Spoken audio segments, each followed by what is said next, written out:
No, sir, they haven't. But and you know, I'm going to say this, and I don't want to be misunderstood. But if a prospective teacher is going to choose to go to another state other than Ohio, because we're going to have a longer school day or a longer school year, I guess I would invite him to go to the other state. I think it's absolutely critical that we enhance what we offer our young people. I talked yesterday about the first superintendent of public instruction and how, if he were here today, 17 decades later, he would recognize much of what we do. That's no longer acceptable. And I honor teachers, as I said yesterday. We think what we're doing with the teacher residency program, with having a career ladder for teachers, beginning with that residency program and extending all the way upward to lead teachers, shows that we do honor what teachers do, and we must depend upon them to be fully engaged in the development of our students. And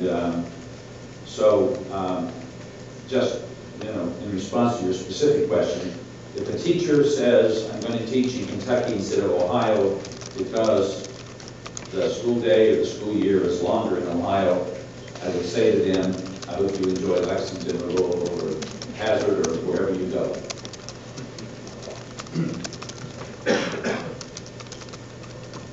Governor Frano, Nick Madison Press from London. Yes, sir. And, just a real general question. You pledged to hold taxes. Yes. Ohioans will not have to experience raised taxes. What's your message? Pardon me. What is your message to communities like London, faced with an income tax increase in the very near future? What is your message to us in the smaller communities as to what should the commissioners do to maintain services as they are now? Because cutbacks are coming. Well, sir, cutbacks are coming everywhere. They're coming in my office, in the executive branch of government. They are coming everywhere. We are experiencing the greatest economic downturn in our economy since the 1930s. And it's requiring all of us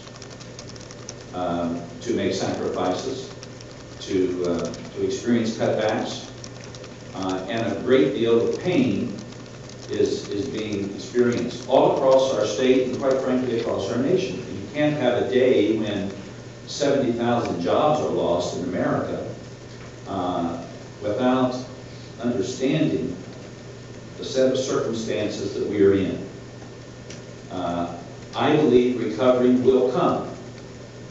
I believe in the meantime, we must accept the reality of our circumstances. And I was looking at one of the newspapers this morning, and I don't remember which ones, and so I'm not picking on a particular newspaper. But it made reference to my stadium story, and in conjunction to the education proposal. And it ended with sort of a question.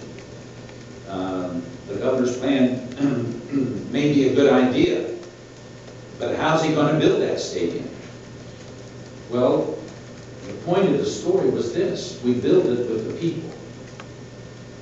That's the only way this education plan is going to be enacted and passed and implemented, is to have the people of this state supporting it and behind it. And that's why I've been questioned as to why I didn't do this in my first months in office, when governors sometimes have honeymoons.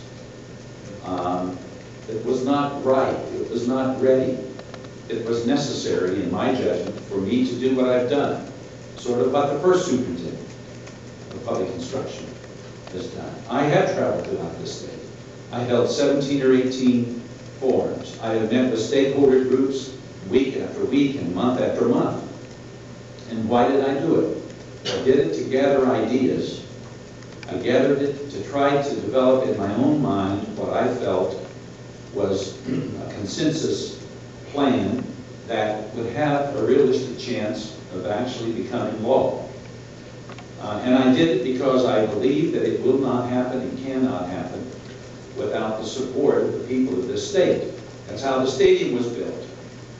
The combined efforts of a lot of people who had a vision.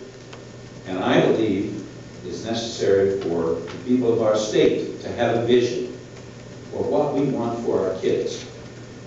And someone has said to me in the last 2 or 3 days, if you drive by a school and you look at that school and you think to yourself, I wouldn't want my child attending that school, then that school should not be considered appropriate for any child. And I believe the people of Ohio understand the importance of education, and I think we can get them to rally behind this. And that's certainly my hope. Can I, well,